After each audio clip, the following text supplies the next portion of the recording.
रहीम। आज का जो हमारा टॉपिक है पेज नंबर 227 पर, तो वो हमारा है न्यूक्लियर ट्रांसम्यूटेशन। अब न्यूक्लियर ट्रांसम्यूटेशन इसका टॉपिक का पहले हम नाम पढ़ेंगे कि इसका नेम का मतलब क्या होता है कि न्यूक्लियर ट्रांसम्यूटेशन कहते हैं किसे।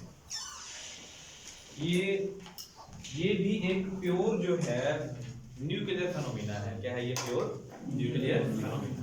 इस प्योर न्यूक्लियर फेनोमेना में हम लोगों ने सबसे पहले इसका मीनिंग देखना है कि न्यूक्लियर ट्रांसम्यूटेशन होती क्या है, इसका मतलब क्या है, फिर आगे हम इसके फर्दर जो डिस्कस करेंगे। पहले तो न्यूक्लियर ट्रांसम्यूटेशन आप लोग अपने बुक्स पे भी राइट कर लीजिए कि न्यूक्लियर ट्रांसम्यूटेशन का मतलब होता क्या है। न्यूक्लियर का मतलब आपको पता ही होगा, न्यूक्लियस से रिलेटेड है। ये है न्यूक्लियस से रिलेटेड। अब ट्रांसम्यूटेशन का मतलब ये होता है to change from one form to another form, यानी कि एक फॉर्म से दूसरे फॉर्म में किसी भी चीज का कन्वर्ट होना या तब्दील होना, इसे कहते हैं हम ट्रांसम्यूटेशन। क्लियर होगा पार्टी वाला? अच्छा जी। अब उसके बाद हम लोगों ने इसके आगे देखनी है ट्रांसम्यूटेशन जो है ना, वो होती है दो टाइप्स की। ट्रांसम्यूटेशन हमारे पास है दो टाइप्स की। इस ट्रांसम्यूटेशन को हम दो टाइप्स में डिवाइड करते हैं। जो हमने पढ़ना है वो ही बता देता हूं मैं आपको, और वो दो टाइप्स कौन कौन सी हैं। पहली जो इसकी टाइप है वो हमारे पास है आर्टिफिशियल ट्रांसम्यूटेशन होगी। ठीक है जी। और नंबर 2 पे जो हमारे पास ट्रांसम्यूटेशन है वो होगी हमारे पास नेचुरल ट्रांसम्यूटेशन। इन दोनों ट्रांसम्यूटेशन में हम लोग क्या करते हैं कि रेडिएशंस की रिलीज को डिस्कस करते हैं। रेडिएशन जब रिलीज होती है ना, उसे हम क्या करते हैं, डिस्कस करते हैं। इन दोनों में, आर्टिफिशियल में भी और नेचुरल में भी। आर्टिफिशियल आप लोग पढ़ चुके होंगे पहले भी 10th क्लास की फिजिक्स में, न्यूक्लियर फिजिक्स में, कि आर्टिफिशियल जो होती है हमारे पास, उसमें जो न्यूक्लियस होता है वो स्टेबल फॉर्म में होता है। उसमें हम न्यूट्रॉन्स की क्या करते हैं, बम्बार्डमेंट करते हैं, और उसके बाद वो क्या रिलीज करना शुरू कर देता है, रेडिएशन। तो ये आर्टिफिशियल है। एक है नेचुरली, मतलब कि जो कुदरती तौर पे होते हैं। यानी कि मैं आपको क्या पहले भी कल ये बात बता चुका था कि जो नेचुरली ट्रांसम्यूटेशन होगी ना, उसके लिए जरूरी है कि उनका जो एटॉमिक नंबर होगा वो ग्रेटर देन किससे होना चाहिए, 82 से। समझ आ गई बात की? हम लोगों ने ग्राफ में भी ये बात पढ़ी थी, प्रीवियस टॉपिक में ये बात हम लोग डिस्कस कर चुके हैं कि जिनका एटॉमिक नंबर 82 से ग्रेटर होगा वो क्या करेंगे, नेचुरली तौर पर खुद ब खुद ही क्या कर देंगे, रेडिएशन रिलीज करना शुरू कर देंगे। तो यहाँ पर अब एक सवाल पैदा होता है कि ये जो ट्रांसम्यूटेशन होता है प्रोसेस, ये कौन सा प्रोसेस है? इसे कहते हैं स्पॉन्टेनियस। इसे हम जो नेचुरल ट्रांसम्यूटेशन है, ये कौन सा प्रोसेस होता है, स्पॉन्टेनियस होता है ये। अब स्पॉन्टेनियस का मतलब क्या होता है? हाँ जी, खुद ब खुद। स्पॉन्टेनियस प्रोसेस होता है ये। अच्छा, स्पॉन्टेनियस प्रोसेस इसे क्यों कहते हैं? Why it is called the spontaneous process? अब इसको समझने के लिए मैं आपको एग्जांपल देता हूँ। Suppose that कि मेरे पास एक अनस्टेबल एलिमेंट है जिसका एटॉमिक नंबर जो है 82 से ग्रेटर है, और उसमें बहुत सारे एटम्स हैं। वैसे तो बहुत सारे एटम्स होते हैं, लेकिन यहाँ पर हम क्या बना देते हैं, कोई 10-12 एटम्स बना लेते हैं हम लोग। ये सपोज दैट कि हमारे पास ये एटम्स दिए हुए हैं, कोई भी हमारे पास क्या ले लें, एलिमेंट है, उसके अंदर ये एटम्स दिए हुए हैं। तो सपोज दैट कितने हैं ये, 3 6 कितने हो गए टोटल? चलें हम सपोज कर लेते हैं ये कितने हैं जी, सपोज कर लेते हैं कि चलें हम 22 कर लेते हैं, 21 कर लेते हैं। अब इसमें स्पॉन्टेनियसली क्यों कहा गया है इसे, खुद ब खुद? क्योंकि हमें नहीं मालूम कि कौन सा एटम कितनी देर में, कब और कितनी देर के लिए कौन सा एटम क्या करेगा, रेडिएशंस को रिलीज करेगा। हमें इसके बारे में मालूम नहीं है, इसलिए इसे क्या कहते हैं, स्पॉन्टेनियस। मिसाल के तौर पर अगर मैं कहूं कि सपोज दैट ये वाला पहले करता है, उसके बाद ये वाला करता है, फिर ये वाला, फिर ये, फिर ये, फिर ये, फिर ये, उसके बाद ये, उसके बाद ये, तो कोई सीक्वेंस तो नहीं है ना? कोई इसमें सीक्वेंस है? कोई सीक्वेंस नहीं, जवाब तो दें।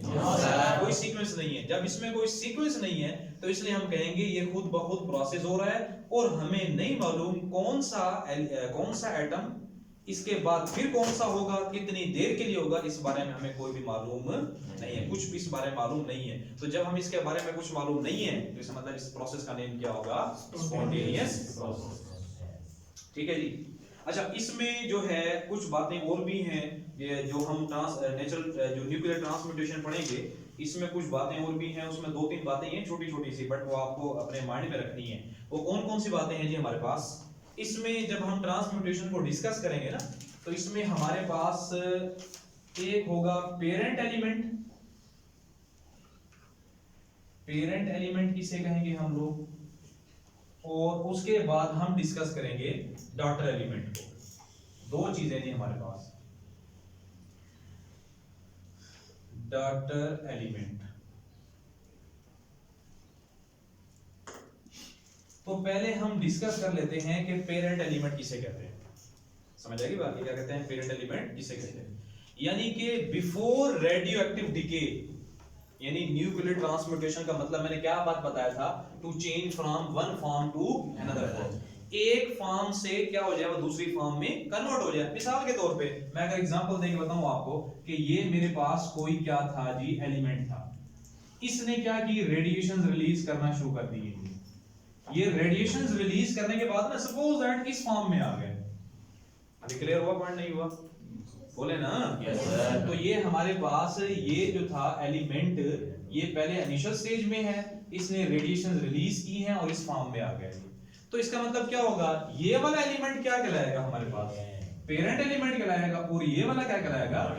Daughter element. क्लियर होगा पॉइंट? ये वाला नहीं हुआ। तो हमारे पास जो न्यू एलिमेंट होगा बिफोर डिकेइंग प्रोसेस, यानी कि डिके होने से जो पहले वाला जो एलिमेंट होगा, यानी रेडिएशन रिलीज करने से जो पहला एलिमेंट होगा, उसका नेम क्या होगा हमारे पास? Parent element. या जिसे आप यूं भी कह सकते हैं कि जो ओरिजिनल एलिमेंट है, original element is called parent element. उसे हम कहते हैं पेरेंट एलिमेंट। ठीक है जी। उसके बाद है हमारे पास डॉटर एलिमेंट। तो डॉटर एलिमेंट की क्या डेफिनेशन बनेगी? नहीं, न्यू एलिमेंट थोड़ी ना होगा वो। न्यू एलिमेंट तो ये है, हाँ यूं कह सकते हैं आफ्टर डिकेइंग द रेडिएशंस, या आफ्टर डिकेइंग या आफ्टर रेडिएशंस के बाद या डिकेइंग के बाद हमारे पास जो एलिमेंट न्यू आएगा उसे क्या कहेंगे हम? डॉटर एलिमेंट कहेंगे। तो वो हम उसकी फिर डेफिनेशन हमारे पास क्या बनेगी हमारे पास कि न्यू फॉर्म्ड, क्या कहेंगे हम? New formed element, new form element after decaying. हाँ जी, डिकेइंग का मतलब ये रेडिएशन समझ लें कि यानी कि न्यू फॉर्म्ड जो एलिमेंट होगा उसे हम क्या कहेंगे? Decaying is known as daughter element. Daughter element. अब हम इनकी एग्जांपल्स भी पढ़ेंगे, ठीक है? इनके हम लोग क्या करेंगे? एग्जांपल्स को भी डिस्कस करेंगे हम लोग। अच्छा, इससे जो रेडिएशंस निकल रही होती हैं भाई, वो होती हैं हमारे पास 3 टाइप्स की। किस तरह की रेडिएशंस होती हैं? 3 टाइप्स की। अच्छा, इन रेडिएशंस को डिस्कस करने से पहले मैं आपको यहाँ पर बता दूं कि यहाँ पर डिफरेंट तरह के जो लॉज हैं वो भी एप्लीकेबल होंगे, जिसे हम कहते हैं कंजर्वेशन लॉज। यानी कि ये जो प्रोसेस हो रहा होता है, ये नेचुरली जब हो रहा होता है तो इसके ऊपर भी लॉज लग रहे होते हैं।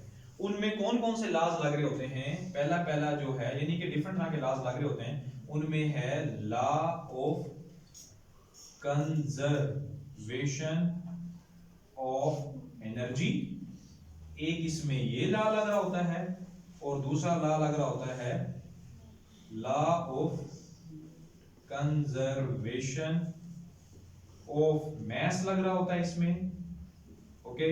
और उसके बाद कौन सा लॉ इसमें एप्लीकेबल है? Law of conservation of charge इस पे एप्लीकेबल है, और उसके बाद हमारे पास है जी नेक्स्ट पे law of conservation of momentum.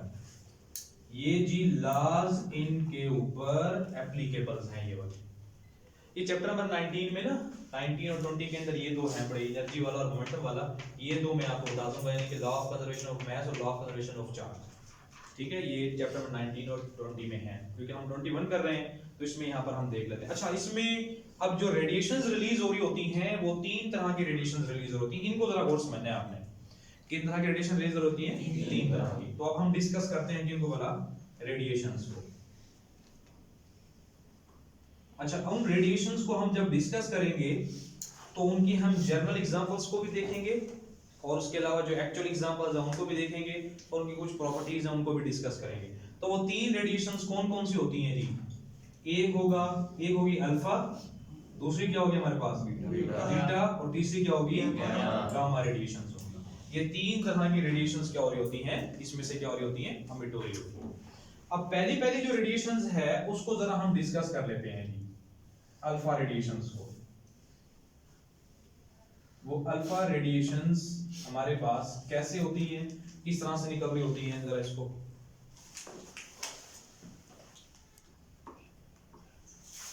Okay. अच्छा जी, अब इसमें हम जो अल्फा डीके को देख रहे हैं तो इस अल्फा डीके में जरा गौर करके देखें तो जो हमारे पास लास्ट हेडिंग है, तो अल्फा रेडिएशंस कब डीके होंगी? जब हमारे पास पेरेंट एलिमेंट क्या करेगा? अल्फा पार्टिकल को रिलीज करेगा।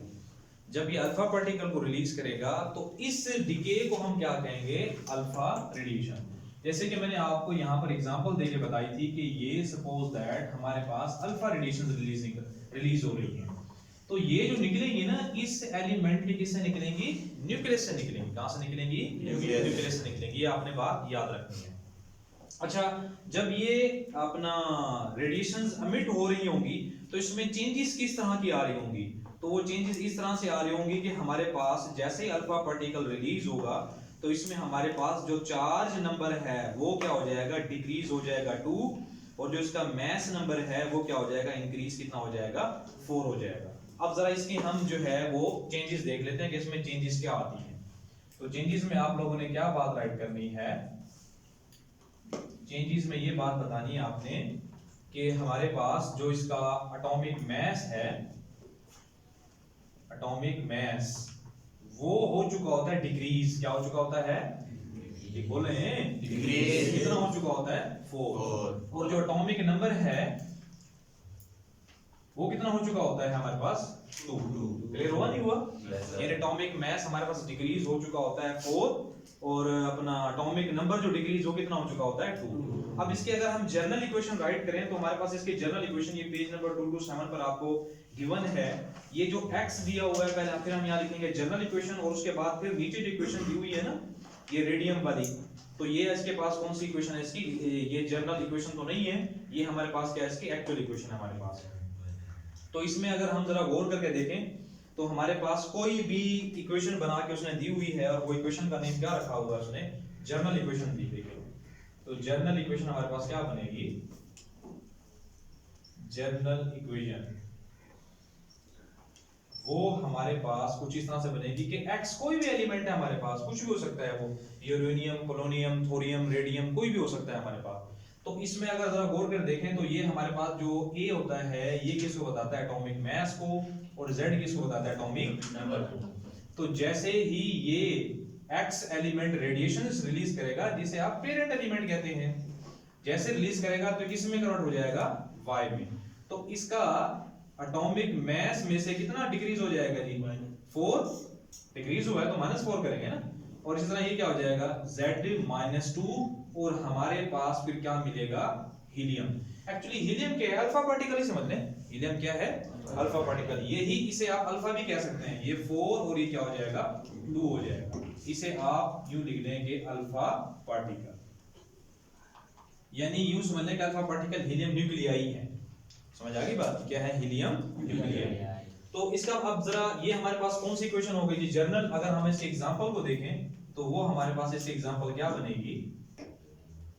हाँ जी, क्या एग्जांपल दी हुई है जरा देखें पेज नंबर 227 पर एग्जांपल क्या देके बनाई हुई है। हमारे पास उसने क्या दिखाया हुआ जी, एक रेडियम दिखाया हुआ जिसका एटॉमिक मास कितना है 226 है, और जो इसका एटॉमिक नंबर है वो कितना है 88 है। हाँ जी बताएं जी क्या है जिसका आर ए इसका सिंबल होगा, कितना है जी बताएं एटॉमिक मास 226 और इसका एटॉमिक नंबर कितना है 88। ये हमारे पास कौन सा एलिमेंट है, पेरेंट एलिमेंट है, जिससे हमें रेडिएशन जब अल्फा पार्टिकल रिलीज होंगे तो हमारे पास क्या बन जाएगा। हाँ जी आर एन रेडॉन गैस बन जाएगी। तो 4 इसमें से माइनस करेंगे ना हम लोग तो 2 इसमें से क्या हो जाएगा आंसर 222 आ जाएगा, क्योंकि इसमें से क्या कर देंगे 4 माइनस कर देंगे, और यहाँ से कितना माइनस होगा 2, तो ये क्या बन जाएगा 86, और साथ में हमें क्या मिल जाएगा हीलियम मिल जाएगा। यहाँ पर एटॉमिक मास कितना हो जाएगा 4 और ये कितना हो जाएगा 2। अब यहाँ पर मैंने आपको बात बताई थी कि law of conservation of charge और law of conservation of mass ये यहाँ पर एप्लीकेबल है या नहीं, तो देखें एप्लीकेबल ही तो है। अगर मैं जिन चीजों को सर्कल कर रहा हूं आप उन्हें जरा गौर करके देखें, ये 2 है और ये क्या है 86 है, ऐसे ही है ना। तो इन दोनों को अगर यानी कि राइट साइड और लेफ्ट साइड वाली क्या होनी चाहिए इक्वल होनी चाहिए, तो जरा देखें 86 में 2 ऐड करें तो क्या कितना आके बनता है 88 आकर बनता है ना। इसी तरह हमारे पास ये 222 है, इसमें 4 को ऐड करें कितना आके बनता है, क्लियर हो गया पॉइंट। तो ये हमारे पास एटॉमिक मास और एटॉमिक नंबर यानी चार्ज नंबर और मास नंबर दोनों राइट साइड और लेफ्ट साइड्स पे क्या है दोनों इक्वल है, क्लियर हो गया पॉइंट। ये बात इसका मतलब यहाँ पर ये लॉ एप्लीकेबल है। जो हमारे पास नेक्स्ट आता है ना वो है हमारे पास बीटा रेडिएशन। ये बीटा रेडिएशन थोड़ा सा कॉम्प्लेक्स है, थोड़ा सा समझने वाला है, ये इसको जरा तवज्जो से समझिएगा आप लोग। बीटा रेडिएशन, बीटा रेडिएशंस में एक्सप्लेनेशन थोड़ी सी ज्यादा है एज कंपेयर टू अल्फा के।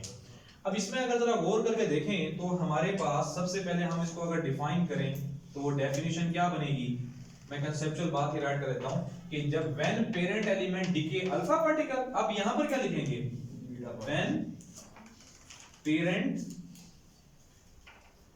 एलिमेंट डिके बीटा पार्टिकल, जब हमारे पास यहां पर क्या डिके हो बीटा पार्टिकल। अब यहां पर क्या होगा, जैसे देखें चेंजेस कौन कौन सी आएंगी इसमें, अगर आप चेंजेस को देखें तो इसमें भी हमारे पास दो तरह की चेंजेस ही आएंगी। जो पहली चेंज हमारे पास क्या आएगा कि इसका जो एटॉमिक नंबर है जिसे हम कहते हैं Z, वो क्या हो जाएगा इंक्रीज कितना हो जाएगा 1 हो जाएगा। जरा देखें नेक्स्ट पेज अगर आप लोग टर्न करें तो आपको यहाँ पर इक्वेशन जनरल इक्वेशन भी बनी हुई नजर आ रही होगी पेज नंबर 228 पर। पेज नंबर 228 पे अगर आप जनरल इक्वेशन देखें तो आपको यहाँ पर बनी हुई नजर आ रही होगी। इसमें एटॉमिक नंबर जो है वो इंक्रीज कितना हो गया है 1, लेकिन एटॉमिक मास है वो क्या रहता है रिमेन्स कांस्टेंट रहता है। तो इसमें चेंजेस कौन कौन सी आई हैं जी, तो यहाँ पर हम डेफिनेशन के बाद लिखेंगे चेंजेस, तो इसका मतलब Z+1 हो जाएगा हमारे पास, ये चेंजेस आई हैं इसमें, और A क्या रहेगा रिमेन सेम रहेगा, यानी इसमें कोई चेंजेस नहीं आई है। ठीक है जी। अगर उसके बाद फिर हम अगर इसकी जनरल इक्वेशन राइट करें तो जनरल इक्वेशन हमारे पास क्या बनेगी, जनरल इक्वेशन को अगर देखें तो वो भी आप सिंपल सी बात है क्या ले लें कोई x ले लें, ठीक है। ये हमारे पास क्या हो जाएगा एटॉमिक मास और that is known as atomic number, ये पेरेंट एलिमेंट होगा। उसके बाद जब ये रेडिएशंस बीटा रिलीज करेगा तो ये कन्वर्ट हो जाएगा y में, तो इसका एटॉमिक तो रहेगा मास सेम बट ये क्या हो जाएगा एक इंक्रीज हो जाएगा, और साथ में हमें क्या मिलेंगी बीटा रेडिएशंस मिलेंगे, जिसे उसने इलेक्ट्रॉन्स की फॉर्म में क्या हुआ है, ठीक है -1 लिखा हुआ +1 लिखा हुआ है, ये क्या हो जाएगा सिर्फ z -1 है नहीं z+1 है। अच्छा अब यहाँ पर देखें कि हमारे पास इसने जो इक्वेशन बना के दिखाई है उस इक्वेशन में क्योंकि इलेक्ट्रॉन पे नेगेटिव चार्ज होता है ना हमारे पास। अच्छा जी, अब इसका मतलब ये जो बीटा है ये हमारे पास क्या इलेक्ट्रॉन्स हैं। अब यहाँ से कुछ बातें आप लोगों ने समझनी है कि बीटा इलेक्ट्रॉन्स कैसे हैं। इसकी मैं अपना एग्जांपल भी आपको यहाँ पर राइट करके दिखाता हूँ, इधर ही कर देते हैं इसको।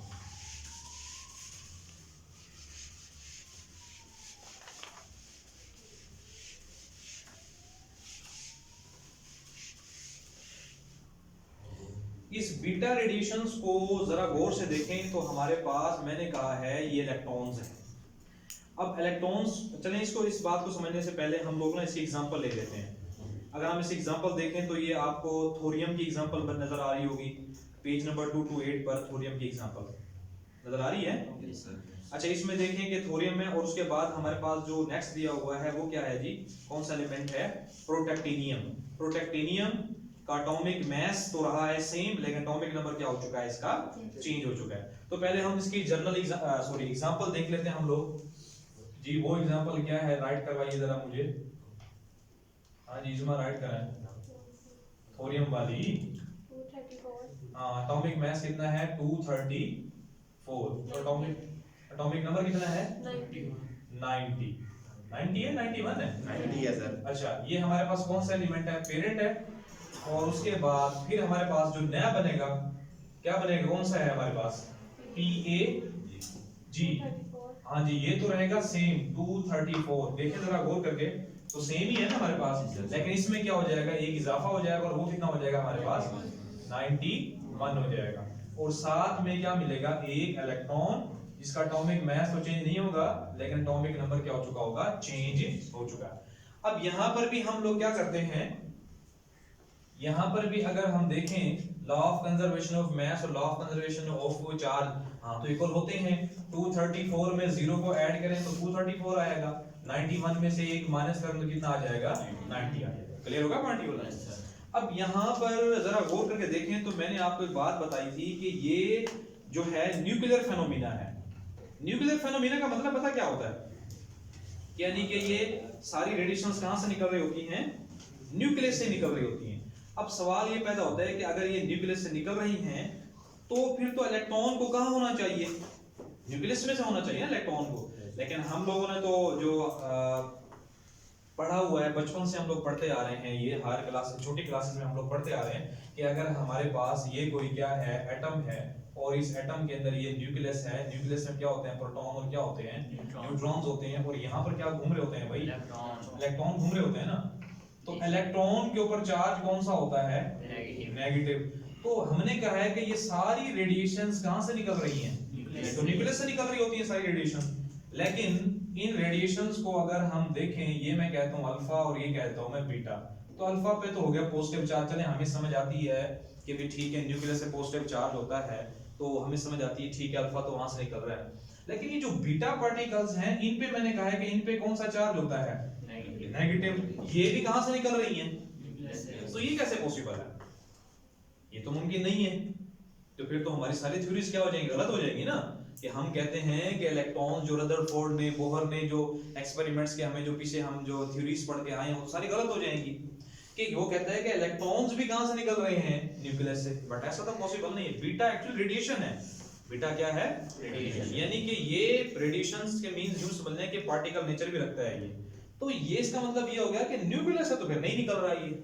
लेकिन हम टॉपिक के शुरू में कह चुके हैं ये क्या है, प्योरली न्यूक्लियर फेनोमेना है। तो ये कैसे मुमकिन है ये, अब इस बात को आप लोगों ने जरा गौर से समझना है। ये आपकी बुक के अंदर तो गिवन नहीं है बातें, बट आपने इसको जरा गौर से समझनी है बातों को। एक्चुअली जो बीटा होता है ना हमारे पास, वो एक्चुअली होता क्या है, वो इलेक्ट्रॉन्स हैं जो निकलते कहां से हैं, न्यूक्लियस से निकल रहे होते हैं। लेकिन हम लोगों ने अनसर्टेनिटी प्रिंसिपल, शायद आप लोगों ने केमिस्ट्री में पढ़ा होगा, अनसर्टेनिटी प्रिंसिपल है याद, नहीं है याद, अनसर्टेनिटी प्रिंसिपल। अनसर्टेनिटी प्रिंसिपल में हम लोगों ने ये कहा था कि इलेक्ट्रॉन जो है वो क्या करते हैं, एक खास जगहों पर एग्जिस्ट करते हैं, वो ऑर्बिट्स की फॉर्म में होते हैं, न्यूक्लियस में तो नहीं होते। अच्छा जी, बीटा एक्चुअली पता क्या होता है आपको, ये तो पता है कि न्यूक्लियस में क्या होते हैं, न्यूट्रॉन्स होते हैं ना, या नहीं होते।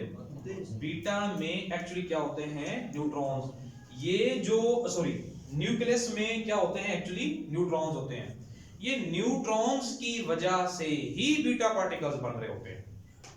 समझ आई ये बात की नहीं आई, न्यूट्रॉन्स कहां एग्जिस्ट करते हैं, न्यूक्लियस में, और न्यूट्रॉन्स की वजह से ही क्या निकल रहे होते हैं हमारे पास, बीटा पार्टिकल्स निकल रहे होते हैं। अब आप कहेंगे सर कि इन दोनों में डिफरेंस क्या होगा, difference between electrons and beta particles, इन दोनों में डिफरेंस क्या होगा फिर।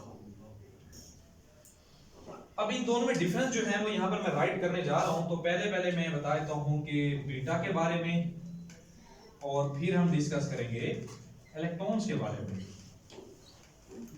तो आपको ये कॉन्सेप्ट क्लियर हो जाना चाहिए कि इलेक्ट्रॉन्स जो हैं वो तो एग्जिस्ट करते हैं ऑर्बिट्स में। कहां एग्जिस्ट करते हैं? इलेक्ट्रॉन। सबसे पहले ये देख लें कि इलेक्ट्रॉन कैरी करते हैं ओनली नेगेटिव चार्ज। क्या कैरी करते हैं? बोले ना, नेगेटिव चार्ज। और ये कहां एग्जिस्ट करते हैं? They are in fixed energy levels.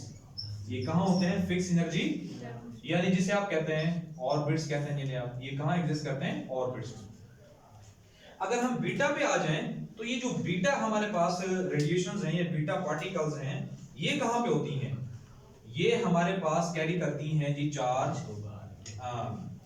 They carry both positive and negative charge. इन पे दोनों होते हैं, पॉजिटिव भी और नेगेटिव भी। मैं आपको बताऊंगा कि पॉजिटिव कब होता है और नेगेटिव कब होता है, ये बताता हूं। लेकिन याद आपने रखना है, they are due to neutrons. ये न्यूट्रॉन्स की वजह से होती हैं, ये बात याद रखिएगा। ये जो बीटा पार्टिकल्स है किस वजह से होती हैं? न्यूट्रॉन्स की वजह से होती हैं। क्लियर हो रहा है? पॉइंट नहीं हो रहा? यानी कि न्यूक्लियस में तो न्यूट्रॉन पाया जाता है, लेकिन ये पॉजिटिव भी हो सकती हैं और क्या हो सकती हैं? नेगेटिव भी। ये पॉजिटिव और नेगेटिव कब होती है मैं आपको बताता हूं कि जब कभी भी हमारे पास न्यूट्रॉन कन्वर्ट हो रहा होता है प्रोटॉन में। किसमें कन्वर्ट हो रहा होता है? प्रोटॉन में। प्रोटॉन में। तो हमारे पास जो बीटा है वो क्या निकलता है? नेगेटिव। और जब प्रोटॉन कन्वर्ट हो रहा होता है न्यूट्रॉन में, तब हमारे पास बीटा क्या निकलता है? पॉजिटिव। अभी क्लियर हुआ नहीं हुआ? ये आपकी बुक में बातें तो नहीं बताई हुई, बट आप लोगों ने ये याद रखनी है बात कि हमारे पास जब क्या हो रहा हो, न्यूट्रॉन से क्या हो रहा हो, प्रोटॉन बन रहा हो, तो हमें क्या मिलेगा? बीटा नेगेटिव में। और जब क्या मिल रहा हो हमारे पास, प्रोटॉन से क्या बन रहा हो, न्यूट्रॉन बन रहा हो, तो हमारे पास बीटा क्या मिलता है? पॉजिटिव बनता है। क्लियर होगा? पॉइंट नहीं हुआ? ये अब आपको पता लग गया होगा कि ये तो दोनों जो हैं, ये दोनों जो हैं प्रोटॉन और न्यूट्रॉन, ये कहां एग्जिस्ट करते हैं? तो न्यूक्लियस में करते हैं। क्लियर हो गया? तो डिफरेंस याद रखना कि एमसीक्यूज में बात आपसे पूछी जा सकती है कि यहां पे डिफरेंस बताएं जी, प्रोटॉन और बीटा पार्टिकल्स और इलेक्ट्रॉन्स, क्या ये दोनों सेम है? नहीं, सेम नहीं होते ये। अगर ये सेम होते तो इसको भी एग्जिस्ट कहां करना होता? ऑर्बिट्स के अंदर। लेकिन ये तो कहां से निकल रहा होता है? न्यूक्लियस से। क्लियर हुआ नहीं हुआ? पॉइंट समझ आ गई बात ये वाली? अच्छा, इसमें जो एक और बात है जो आपकी बुक में राइट नहीं की हुई, मैं आपको बता दूं यहाँ पर, वो भी आप लोग राइट कर लीजिएगा। ये एक एक्स्ट्रा सुनने के डेटा के तौर पे है। और वो हमारे पास आप लोगों ने इक्वेशन पढ़ी थी, a minus z is equal to n, है याद या नहीं है याद? मैं आपको एक बात यहाँ पर बताना भूल गया हूँ कि ये वाली यहाँ पे आप राइट कर लें कि a minus z is equal to n, यानी number of neutrons find out करने के लिए, इधर देखिए व्हाइट बोर्ड पे, नंबर ऑफ न्यूट्रॉन्स को फाइंड आउट करने के लिए आप एटॉमिक मास में से एटॉमिक नंबर को क्या करते थे? माइनस करते थे ना। तो इसका मतलब ये हो गया, हम यही इक्वेशन अप्लाई करके देखते हैं बीटा पार्टिकल्स के ऊपर। ये यहाँ पर नेगेटिव है, वहां जाकर क्या हो जाएगा? तो क्या हो जाएगा? a is equal to n plus क्या हो जाएगा? z। क्लियर हो गया? अब जरा देखें, जब बीटा पार्टिकल्स होता है, जब बीटा रेडिएशंस हो रही होती है ना, तो ये इक्वेशन सेटिस्फाइड हो रही होती है। इक्वेशन क्या हो रही होती है? अब कैसे सेटिस्फाइड हो रही है कि जो एटॉमिक मास है उसमें कोई चेंज आया? देखें, आया कोई चेंज? कोई चेंज नहीं है एटॉमिक मास में। लेकिन जरा गौर करके देखें कि एटॉमिक नंबर है उसमें क्या आ चुका है? चेंज। हमने इस इक्वेशन को सेटिस्फाइड करना है इसके ऊपर। तो कैसे करेंगे? जरा देखें कि a सेम रहने दें, क्योंकि a में तो कोई चेंज आया नहीं है। n में अब देखें, जरा इस बात को समझिएगा कि n से हमारे पास क्या हो गया है कि मैंने क्या कहा था कि n न्यूट्रॉन्स ही क्या बना रहे होते हैं? Beta particle. ये देखिए ना, न्यूट्रॉन से क्या बन रहा है? प्रोटॉन। और प्रोटॉन से क्या बन रहा है? क्लियर हो गया पॉइंट ये वाला? अब सपोज दैट कि यहां से बीटा पार्टिकल निकल के चला गया, यहां से क्या चला गया? बीटा पार्टिकल निकल के चला गया। तो मुझे बताइए, नेगेटिव यहां से चला नहीं गया? बोले नेगेटिव क्या हो गया? चला नहीं गया यहां से। जब नेगेटिव यहां पे चला जाता है तो उसकी जगह पर क्या क्रिएट हो जाता है? पॉजिटिव नहीं हो जाता। तो इसका मतलब क्या हो गया कि ये हो जाएगा n हमारे पास क्या हो जाएगा -1 और क्या हो जाएगा z प्लस 1 हो जाएगा। क्या लिख सकता हूं इसे मैं या नहीं लिख सकता? ओ भाई देखें ना कि इसमें proton number of proton z नहीं होता, तो z में एक ऐड नहीं हो गया। देखें यहां पर हो गया ना एक ऐड। तो जब इलेक्ट्रॉन निकल के जाता है उसकी जगह पर हमने कहा क्या हुआ, होल क्रिएट हो जाता है जिसे कहते हैं पॉजिटिव चार्ज। तो जरा गौर कर देखें ये दोनों आपस में 1 और -1 आपस में क्या हो गए कट। तो A इक्वल टू क्या हो गया n प्लस z। ठीक है, तो इसका मतलब कि उसके ऊपर कोई फर्क नहीं पड़ा। अच्छा जी लास्ट जो है हमारे पास वो है हमारे पास जी कौन सा बता गैमा पार्टिकल्स। तो गैमा पार्टिकल्स जो हमारे पास बड़ा आसान है, उसमें इतनी ज्यादा एक्सप्लेनेशन नहीं है, तो इसको हम गैमा पार्टिकल्स सर हमारा कंप्यूटर है, हमारे वेट कर रहे हैं। गैमा पार्टिकल्स में क्या होगा हमारे पास। अच्छा गामा पार्टिकल्स जो है एक्चुअल में ये अल्फा और बीटा की वजह से होता है। ये गामा पार्टिकल्स क्या होता है, अल्फा और बीटा की वजह से होता है। अब इसमें पता क्या होगा, इसमें डॉटर और पेरेंट वाला चक्कर नहीं है। इसमें इंटरेस्टिंग बात क्या है, इसमें डॉटर और पेरेंट वाला चक्कर नहीं है। ये किस तरह से, ये जर्नली पेरेंट ही रहता है, ये डॉटर कन्वर्ट नहीं करता। देखें जरा, इसका मतलब ये होगा कि जब हमारे पास व्हेन, सबसे पहले आप क्या राइट करेंगे, डेफिनेशन राइट करेंगे कि व्हेन गामा पार्ट, बल्कि सॉरी यहां पर रेडिएशंस लिख रहे हैं भाई। व्हेन गामा पार्टिकल डिके, जब क्या हो गामा पार्टिकल डिके हो रहा होगा तो उस प्रोसेस का नेम क्या होगा, गामा रेडिएशन। अब इसमें चेंजेस कौन कौन सी आएंगी, इसमें चेंजेस इस तरह से आएंगी कि इसका जो हमारे पास पेरेंट एलिमेंट होगा उसके ऊपर जरा गौर करके देखें तो एक स्टेरिक बना के दिखाया हुआ उसने। जनरल इक्वेशन में क्या बना के दिखाया, स्टेरिक। इसका मतलब क्या होता है, ये एक्साइटेड स्टेट में आ गया, एक्साइटेड स्टेट में आ गया। अब एक्साइटेड स्टेट से ये हमारे पास डी एक्साइटेड में आएगा तो रहेगा ये पेरेंट ही, लेकिन साथ में क्या रिलीज कर देगा, गामा रेडिएशन रिलीज कर देगा। ठीक है जी, तो कहने का मतलब ये हो गया कि no change in A and Z, यानी एटॉमिक मास में भी कोई चेंज नहीं आएगा, एटॉमिक नंबर में भी कोई चेंजेस इसमें नहीं आएगी। और ये क्या है जिसकी, ये इसकी हो जाएगी जनरल इक्वेशन, ये हो जाएगी जनरल इक्वेशन। अच्छा अगर हम इसकी एग्जांपल देखें तो हमारे पास इसकी एग्जांपल बताई है, उसने नहीं बताई हुई। अच्छा इसके जनरल एग्जांपल हमारे पास तो यहां पर गिवन नहीं है, बुक में गिवन नहीं है यहां पर। तो अगर आप यहां पर इसकी जनरल एग्जांपल को देख लें तो ये हमारे पास ले लें जी, किसको बता, निकल को ले लें। ये जो निकल है हमारे पास, इसमें क्या होगा कि इसका जो एटॉमिक मास है वो है 60 और एटॉमिक नंबर कितना है हमारे पास 28। तो ये है जी निकल, एटॉमिक मास कितना बताया है 60 बताया हुआ है, ये लिख रहे हैं आपकी बुक में नहीं है, और ये 28 है। तो इसके ऊपर जो स्टेरिक बनाया हुआ है, इसके रीजन बताता हूं कि क्यों बनाया हुआ है। कि निकल हमारे पास रेडिएशंस रिलीज करने के बाद इसका एटॉमिक मास भी सेम रहता है, एटॉमिक नंबर भी सेम रहता है, लेकिन साथ में क्या निकलती है, गामा रेडिएशन। अच्छा याद रखिएगा ये जो गामा रेडिएशंस होती है ना, ये हमारे पास होती है न्यूट्रल। ये मैं आपको पहले ही कल बात बता चुका था, आपको याद है ना, मैंने डायग्राम कल प्रीवियस लेक्चर में बना के दिखाई थी कि ये पॉजिटिव था, ये नेगेटिव था, एक रेडिएशन ऐसे निकल गई थी, एक रेडिएशन और एक सीधी निकल गई थी रेडिएशन। जो सीधी निकल गई थी उनका नाम क्या रखा होता है, गामा रेडिएशन। इनके ऊपर कोई चार्ज नहीं होता क्योंकि इस पे डिफ्लेक्ट ही नहीं होती, ना ही पॉजिटिव की तरफ डिफ्लेक्ट होती है, ना ही का डिफ्लेक्ट होती है, तो क्या रहेंगी, ये न्यूट्रल होंगी ना हमारे पास। तो इन रेडिएशन को क्या कहेंगे हम, गामा रेडिएशन। अच्छा ये जो है ना, ये स्टेरिक और ये इसमें से कैसे कन्वर्ट हुआ, इसमें पेरेंट या डॉटर वाला कोई चक्कर जिस तरह से हमने अल्फा और बीटा में पढ़ा है, इसमें क्यों नहीं है। देखिए इसकी रीजन ये है कि ये हमारे पास, जरा गौर से समझिएगा कि ये अगर हमारे पास न्यूक्लियस है, और ये आप प्रीवियस क्लासेस में भी पढ़ चुके हैं, चैप्टर 19 में भी होगा ये, कि ये अगर हमारे पास इलेक्ट्रॉन है, जब ये इलेक्ट्रॉन के शेल से एल शेल में जाता है तो बताएं क्या करता है, एनर्जी एब्सॉर्ब नहीं करता। एनर्जी क्या करेगा, पहले हम इसे एनर्जी देंगे, एनर्जी क्या करेगा, एब्सॉर्ब करेगा, और के से कहां चला जाएगा, ये के से एल में जाने का मतलब ये एक्साइटेड हो गया है। जैसे आप पानी को बॉईल करते हैं तो एक्साइटेड नहीं हो चुका होता, तो ये क्या हो गया, ग्राउंड स्टेट से कहां चला गया है, एक्साइटेड स्टेट में। अब जब ये ग्राउंड स्टेट से एक्साइटेड स्टेट में गया है तो इसने वापसी भी आना है, कहां आना है, एक्साइटेड स्टेट से ग्राउंड स्टेट में आना है। तो इसने क्या करनी है, रेडिएशन रिलीज करनी है। क्या रिलीज करनी है, रेडिएशन। और बेटा ये मैंने बात बताई इलेक्ट्रॉन वाली। इसी तरह ही जो न्यूक्लियस है ना, जब अल्फा पार्टिकल्स और बीटा पार्टिकल्स निकल रहे होते हैं ना, तो उससे क्या निकलती है, एनर्जी रिलीज होती है ना। उसी एनर्जी को न्यूक्लियस क्या कर लेता है, एब्सॉर्ब कर लेता है और ग्राउंड स्टेट से कहां चला जाता है, एक्साइटेड स्टेट में। जब ग्राउंड स्टेट से एक्साइटेड स्टेट में जाता है तो वो रेडिएशन जो रिलीज हुई थी उनमें से एनर्जी को क्या कर लेगा, एब्सॉर्ब कर लेगा। कहां चला गया, एक्साइटेड स्टेट में। जब एक्साइटेड स्टेट से वापसी आएगा, कहां आएगा, ग्राउंड स्टेट में आएगा ना, तो फिर क्या करेगा, रेडिएशंस को रिलीज करेगा।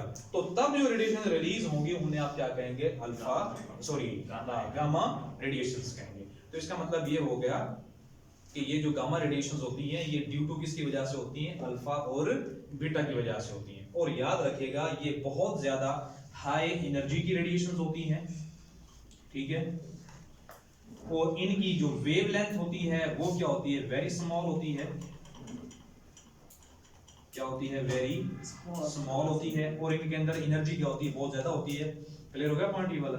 Yes sir. तो ये जी आप लोगों ने, आपका टॉपिक आज तक के लिए था, बाकी इंशाल्लाह नेक्स्ट करेंगे। ओके।